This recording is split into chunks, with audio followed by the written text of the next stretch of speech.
Hey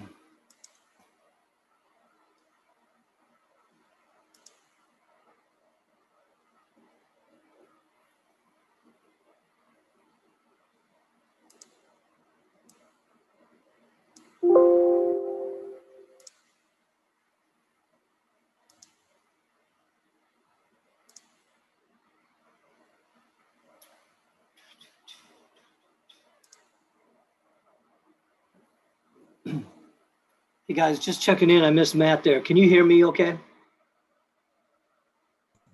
Yes. Yep. All right, thanks.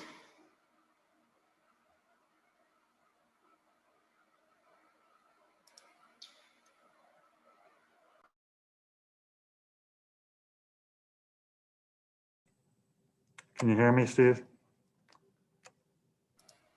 Yes, I can. All good?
About that, now they have the unmute button. Can you hear me, Fran? All right, Matt, can you unmute Fran there? Sorry. Okay, go ahead. There it is. All right, we're good to go with questions for Coach McCaffrey.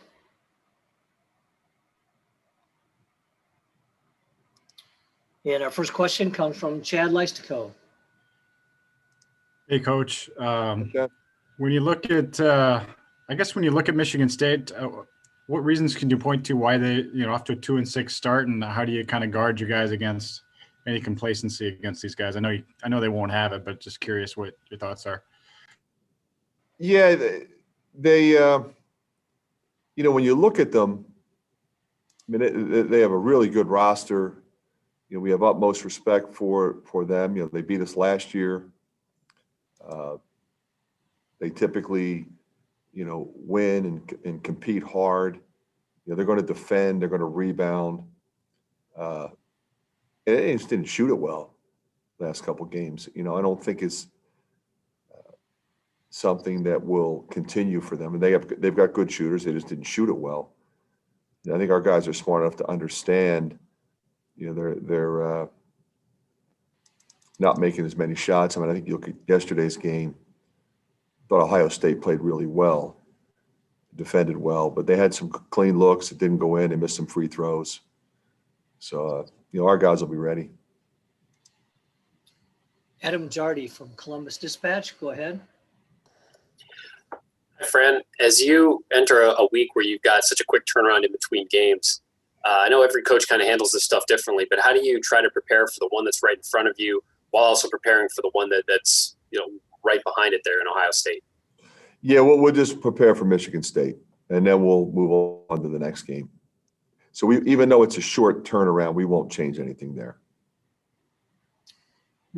Mark Emmert.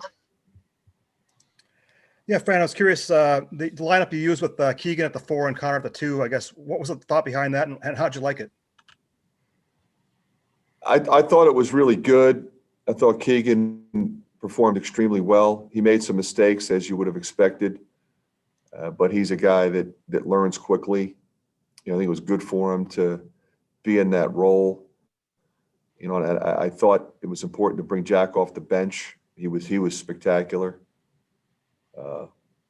We just got to, get some other guys some minutes. Like I thought Tony was great. With CJ out, obviously he became critical, but also try to get some minutes for Aaron. Next question, David Eichhold. Yeah, Fran, I know we continue to ask you about this, but what's the latest with CJ? Is there a chance that he goes tomorrow? Yeah, there's a chance. We'll know more after today. See how he does today in practice. He's going to try to go a little bit. Tom Kakert. Hey, Fran, kind of a different question. We obviously couldn't ask you about it on Friday, but John Chaney passed away, Philly guy. Just wondered if you had any memories of John as a coach, as a guy in Philly. Tremendous respect for Coach Chaney. Really one of the most respected Philly basketball people, coach, player, because he was a great player too. People don't remember that. I worked this camp for many years. It was friends of his. I grew up playing against his son. We were 1 year apart, so we played a lot together and against each other. And then I played against his Temple teams and then coached against them in the NCAA tournament when I was at Lehigh in '88. They were ranked number 1, and we played them in Hartford. But just a guy that I think proved himself as a coach. He's in the Hall of Fame, but more importantly, was a guy that when it was more difficult to speak out, he spoke out and did it in a way that people would listen and respect. I think because people loved him and he was usually right. So, our sport will miss John Chaney in a big way. John Bonenkamp. Yeah, Fran, you talked about Jack and the way he played Friday night. How important was that for him to have a game like that? I mean, because it seemed like he gave you a lot of big minutes, especially there in the second half. Well, especially with Luka on the bench, he was a horse in the middle defensively. He's really good defensively, not only in terms of being able to use his length, but recognizing what's coming, where to go, where to be, and more importantly, help his teammates with communication. And he's one of those guys. He's always in the right place. And when you have a 7-footer with a 7'3" wingspan, it's in the right place. He's going to impact the game. He got some buckets. So he's a guy that can impact the game offensively as well. And as he gets more and more opportunities, he'll start making his three. Adam from Columbus, you have another question there? Yeah, thank you. Fran, like you said, you're not, really start preparing for Ohio State until after you play Michigan State first. But is there anything about Ohio State that has caught your eye to this point, and maybe in crossover film, things like that? Yeah, I think they've been really impressive. I think they're consistent. They've got depth. They defend. They move the ball, share the ball. They got some guys that are really playing well. I mean, EJ is really one of the best players in the country, I think. And now they got CJ back. He was hurt. That's a help. But there's a lot of weapons there. Aaron's is shooting the ball. I mean, Towns comes off the bench. I mean, Young's terrific. I mean, Washington. They got a lot of weapons. Chad Leistikow. Hey, Fran, just want to ask a philosophical question. Do you go into games kind of with pre-planned substitution patterns? Or do you go by feel? Kind of walk me through kind of your thought process as the game goes on with subs. Yeah, sometimes it's dictated by foul trouble, but normally we'll try to gauge, is anybody tired? Does anybody need a blow? We try to rest our guys, our starters for stretches in the first half. So, we kind of know who 6, 7, 8, 9 are. But like you said, sometimes the game's different. So you end up going big, going small. You bring Jack in for Luka, or you bring Jack in to play with Luka. For a variety of reasons, based on maybe what you're doing defensively or what matchups you want out there.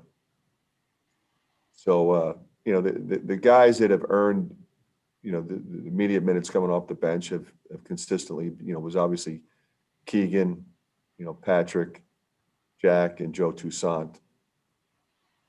And with CJ out, obviously Keegan goes into the starting lineup, and those other guys are still integral to what we're doing. Tony next with Aaron, depending upon what we need. Don Doxey. Yeah, Fran, you mentioned that Michigan State isn't shooting it well. Have you seen any other after effects from their 3-week pause in these last 2 games? Well, I think you saw it in the Rutgers game. I mean, I thought Rutgers played extremely well. If anybody watched that game, I mean, they were really moving and attacking and playing great defense. But Michigan State was not themselves in that game. I think they were closer to themselves yesterday against a really good Ohio State team on the road. So I think, it stands to reason if you're out that long. Langford was 4 for 15 yesterday. He was one of the guys that was out. So he's a really good player. So who knows, what's going to happen in the next one. But he's obviously going to be at the top of anybody's scout report playing Michigan State.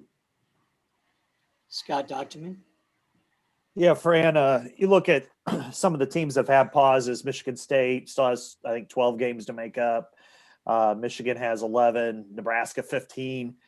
Do you think the fact that there's only 35 days or roughly left to the regular season, do you think it's possible that the Big Ten will want to use that of its championship week maybe as a makeup week instead? Or do you think that there's a real commitment to putting forth the Big Ten tournament this year? I think we'll have the Big Ten tournament. So you think there could be a stagger in the number of regular season games, and that's probably... Yeah, you're just going to have to squeeze them in, I think. Jarek, go ahead, Jarek. Hey, Fran, this game originally slotted to take place back in January. I know Michigan State hasn't played a ton since then, but is there anything that you've learned more about your team or the Spartans since then, or is the scouting report sort of looking similar to as it did in January? Yeah, I think it's fairly similar. Both teams have qualities that won't change not only from week to week, but year to year. Focusing on personnel. They got most of their guys ready to go. Gabe Brown didn't play in the last game, so don't know what his status will be. CJ didn't play in the last game, but other than that, it's the same guys, same coach, same philosophy. So it won't change that much. Mike Hlas. Fran, how do you do post-game messaging? Do you try to get in their ears right after a game when things are fresh? Do you wait a day so that you've had time to think things over, and so have they? And what was the takeaway from Friday night? Yeah, Friday night, after the game, and Friday night or any other night for me, it's going to be pretty matter of fact. We will not accentuate the negative or accentuate the positive. We will discuss both as it relates to what we did as a team, what individuals did. It's not going to be in any way to make anybody feel bad. Like, for example, with Jack, I mean, the last rebound wasn't all his fault, but we wouldn't have been in the position we were in if it wasn't for Jack Nunge. I thought he played great, and I told him that. That said, get that last rebound. Bohannon and Wieskamp were right in there too. Those guys have to get that rebound. Now, they might have fouled us with 4 seconds to go and down 3, who knows? But, so you point out what they could have done, or maybe something they didn't think about. You hold them accountable. But I think, to further answer your question, I think you're right in the sense that it makes more sense to wait a day, not only because, there's emotion involved right after the game, but we've all had a chance to go back and review the film and kind of point out, okay, we were expecting to do this, or defensively, we were trying to do that, and we didn't get that done. Show it to them. Okay, why didn't we get it done? How can we be better? But at the end of the day, you're always going to hold them accountable for the information that was in the scouting report that they may or may not have carried out. And they have to know and understand that has to be done. But again, it's a fluid game. A lot of things happen. Guys make mistakes, and you want them to be able to play through them and not let it linger. So you can't be harping and micromanaging every possession. You got to understand a little bit of the big picture too. You got to let them play. So there's a fine line there. And so I think the messaging is always going to be, how do we get better? And Pat Hardy? Yeah, Fran, is it easier to hold a veteran team like you have accountable in situations like this because they've been around, they kind of know what to expect?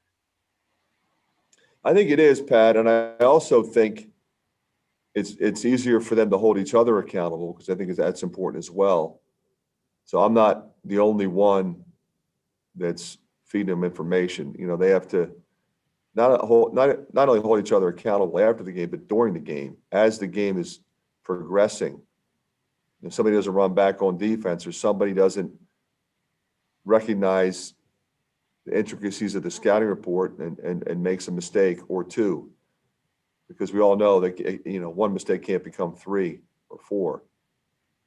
So I think our guys, they know our system well enough, they know me well enough, that I am going to hold them accountable, but it's going to be done in a professional way. All right. Any other questions for Coach? All right. Thank you, Coach, for your time today. Our first player will be Joe Wieskamp here in a couple of minutes.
Hey, Joe.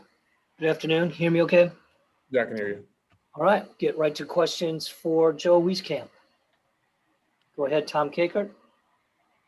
Hey, Joe. Is there a number you can put on the number of times you and Joey Hauser played together in basketball, and what's it going to be like going up against him in a basketball game? Yeah, I'm definitely excited for this opportunity. We obviously grew up, like you guys know, playing AU together. So he's obviously a really good teammate and a good friend of mine. So anytime that you get to play a guy that you either played with or played against growing up, it's pretty cool to play against them, especially at this type of level.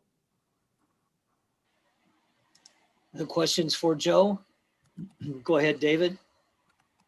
Yeah, Joe, obviously you guys only played like one game in 9 days, but now you got 3 in about a 6-day span. I mean, when you're coming off a tough loss like Illinois, is this sort of the week that you'd like, or would you rather maybe have 1 or 2 games get back going? Yeah, I mean, we're extremely motivated after that loss and, back-to-back losses. And we feel that this is a great opportunity for us to get 3 wins this week. And we just got to take it one game at a time and just really focus on this Michigan State team that's coming in here tomorrow night. Mark Emmert. Yeah, Joe. What's the I guess the mood of the team after that game at Illinois? Are you guys kind of disappointed with the way you played, or do you think you played a good game and they just played a little bit better than you? I mean, it's a little bit of both. Yeah, I think it's a combination of learning from our mistakes in that game and channeling that energy and motivation from those couple losses into this week and really taking it out on these teams that are in front of us. And Adam Jardy from Columbus. Go ahead, Adam. Thank you. Joe, as you prepare for this week and when you have 2 teams in such a short span of time, I don't know how much you've been able to maybe focus on Ohio State, but as you look at them, what concerns you about Ohio State? What do you think about that matchup? Yeah, I mean, at this point, we're focused on Michigan State. Like I said, we play them tomorrow night, so they have our full focus. But obviously, just being a part of the Big Ten and watching games throughout the year, you can tell that Ohio State's a really good team and have a lot of talented pieces. So that'll definitely be a tough matchup. Grant Becker. Joe, I kind of asked Jordan and Luca about this a couple weeks ago when you guys were preparing to play Michigan State last time before that got postponed. And this Michigan State team just isn't on the same level by really any objective measure that any Michigan State team you've seen has been. What do you think is going on with them? And what is it like? I mean, your entire life, Michigan State has been basically top 25 team the entire time. What's it like to see them in this spot? Yeah, I mean, we know they're still an extremely physical team. We know that they have a lot of talented pieces on their team. And, yeah, they've lost some games this year, but we know the type of talent that they have. And we really got to prepare well for this one because it's going to be a dogfight tomorrow. As you guys know, I'm playing Michigan State every year. There's always a tough team, and it'll be tough. Tom Kakert.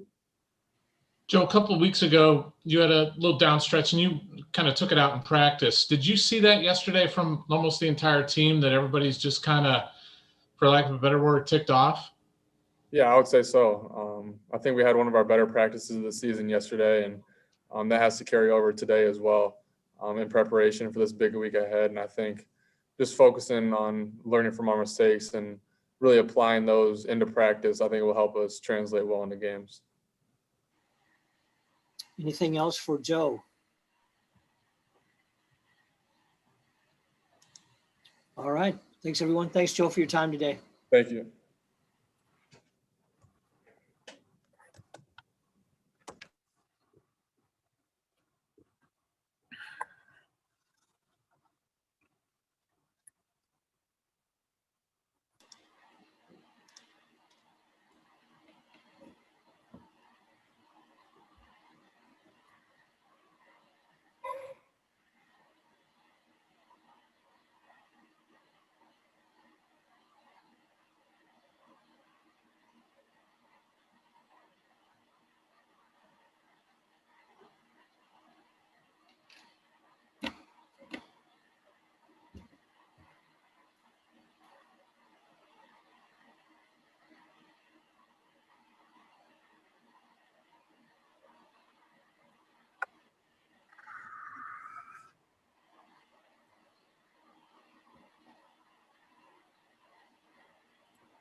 Good afternoon, Keegan. Thanks for joining us. No problem. Go ahead and get started with questions. Raise your hand if you have a question. We'll go ahead. Mark Emmert. Yeah, Keegan, I want to ask you about your first start. I guess how do you think you did in that moment?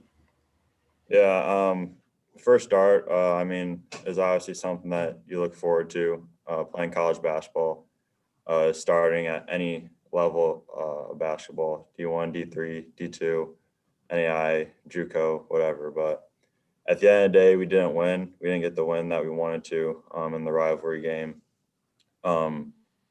Myself, I mean, I made a lot of mistakes that I need to correct going into our future games. And I just been going over film the last couple of days after the game, making sure that I learn from my experiences and I only get better from this point forward. Tom Kakert.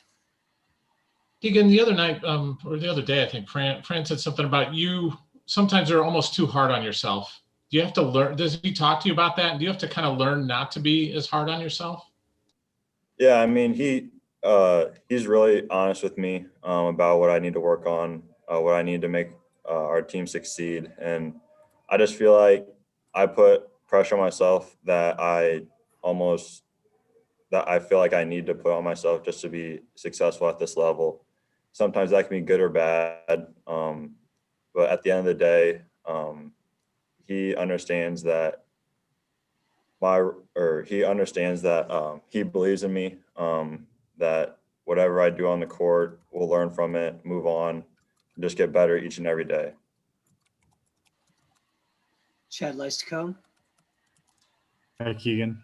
Joe Wieskamp mentioned a moment ago he thought you guys had one of your better practices of the season yesterday. Would you agree with that? And what constitutes a good practice? What looked good there? Yeah, just yesterday our energy was super high. We were really motivated. We were communicating on the court. We were getting on each other. If we need anything to correct. Just overall, the intensity of the practice was as high as it's ever been this whole season, preseason, this summer, and during the season. I just feel like yesterday was a really big step forward for us. Scott Docterman. Yeah, Keegan, what are the conversations like after the game with your dad? I mean, is it all basketball? Is it a little bit of basketball? Does he try to correct you? Does he just be there to be a shoulder to lay your head on? I mean, what's kind of those conversations like? No, he's my biggest motivator, but he's also my biggest critic. And that's good for myself and my improvement in this game. And I just feel like I can go to him for anything. He can talk to me about anything. If I have questions about anything, I'll reach out to him. He'll reach out to me. And he's just there to guide me through this process in my years moving forward. Has it been a help, a burden, or neither, knowing that he's well thought of and he had a really good career here at Iowa? I just feel like it's awesome. I don't know if that's the word to describe it. I just feel like him going through this, him having the success that he had here, has really helped me overall throughout this season, throughout the off season, throughout my improvement in general, just getting ready for college basketball at this level. And I just feel like he's just been probably the biggest shoulder that I've leaned on throughout this process. Celia, go ahead. You mentioned areas after the Illinois game that you're working on. How much of a chip on your shoulder do you have, especially knowing you've got several opportunities in the next couple of days to kind of correct those mistakes and work things out for yourself? Yeah, no, our whole team has a chip on our shoulder. We've lost our last two games. We're highly motivated right now to succeed in this thing. Is 6 games in 16 days. We're highly motivated right now to win those games, start getting our rhythm going into March, and hopefully that continues. David Eicholt. Yeah, Keegan, now that you continue to see your role kind of increase with this team, what's been some of the best advice that whether it be a teammate or a coach has given you about, as your role continues on, just what are some of the pieces of advice they've given you? Yeah, I just think the biggest advice that the coaching staff has given me so far is if you mess up, put your head down, just hoop. And I just think that's something that I've taken to heart because I've made a lot of mistakes with the more minutes that have increased. And I just think that just if I make a mistake, just hoop and just play the game or play my game. And at the end of the day, good things will happen. Other questions for Keegan? All right, thanks, Keegan. Appreciate your time today. Yep. Our next player will be Luca, and then that'll be it for the day. So I think he'll be here in just a minute.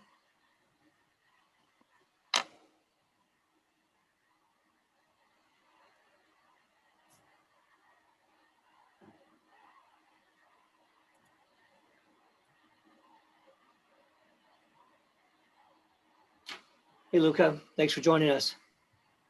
All right. You got Whites telling jokes in there? Something like that. All right, good. All right, we'll go ahead with questions for Luca Garza. Go ahead, Adam from the Columbus Dispatch. Hi, Luca. Nice to talk to you. Last season when you guys played Ohio State, EJ Liddell was a freshman. He didn't do a whole lot, but he was one of the guys that actually kind of stood up to you a little bit on that team. I just wonder what it's been like for you to maybe see him this season. I know you got Michigan State first, but what have you seen from a young kid like that kind of coming into his own as a big in this league? Yeah, I mean, obviously we're, focused on Michigan State right now, but, I've watched Ohio State throughout the season. I've watched EJ Liddell a lot. And it's just, awesome to see how much he's improved. Obviously, Caleb Wesson leaving, forced him to step up into a way bigger role, kind of like me last year with Tyler Cook leaving. And, you could tell the kid, really worked hard to improve his game. And he was really good last year, especially in our game against them. He was really lethal with his mid-range jumper against our zone. And he did a really good job that whole year, when he could. Obviously he just didn't have as many opportunities because of Caleb Wesson, but, he grinded in the offseason and it's paying off for him. So it's great to see, a player like that who's working hard and seeing the benefits of that. So, their whole team is really, really good. And, we're excited after this Michigan State game to start focusing on them and get ready for that game. And it's going to be a big time matchup. When you're a big in this league and you're stepping into that bigger role, like you just said you had to do, what are the keys to trying to enjoy success when you're playing in a league that has as many talented big guys as this league has? I think you just got to, learn. Every game is a new experience. You're going against a really good big, and it's just going to be a learning experience, especially, him, now starting to face, a lot of double teams and different defenses. There's so much he has to, he's learned so far this season. And, obviously he's a sophomore, but, he's probably, experienced now to the point where he's playing like a senior. So, I think, any player in the Big Ten, once you become, a guy who, on the opposite scouting report, you're at the top of the list, it forces you to, really have to dive deep into film and different things to be able to understand how to score and how to still help your team. And I think he's done a great job of that. Thank you. Mark Emmert. Yeah, Luke, I wanted to get your thoughts on how you've seen Jack Nunge grow as a defensive player in your 4 years here. And does he ever get you in practice? Does he ever block your shots? Yeah, for sure. I definitely think, when he has the wingspan he does and the athleticism he does, he's definitely, pushed me really hard in practice, especially over the last couple of years to just continue to get better. And he's done such a good job and he's tough to score over. He's got length and he's got the ability to jump and, he's definitely blocked a shot or two before of mine.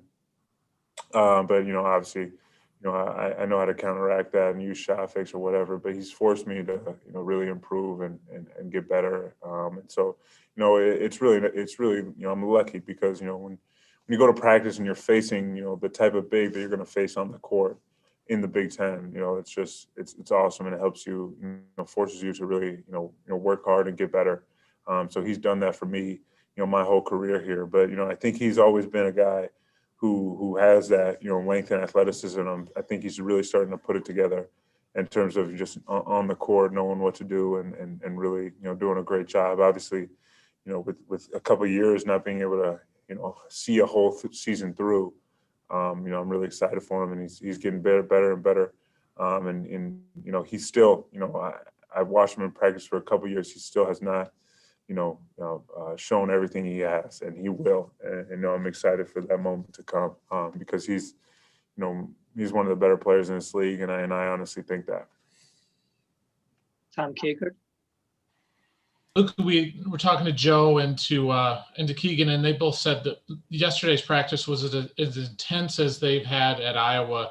What are your view on that, the intensity of practice? And was something said? Did you say something to everybody ahead, like, "Hey, let's go now"? How did you say anything to everybody to get them on the same page? I think I try to say something before every practice, but I think yesterday, everyone just brought it. Everyone had a focus and a mentality that's needed to win. And I think it comes with 2-game losing streak and 2 games you feel like there were points in the game where you could have done something to make sure the team won, and to lose those 2 games back to back is tough on everybody. And the only way to go about it is to just keep going through it and practice as hard as you can. And I know for sure that the captains of the team, me, Connor, and Jordan, we all talked to the team after the Indiana game and tried to refocus our group.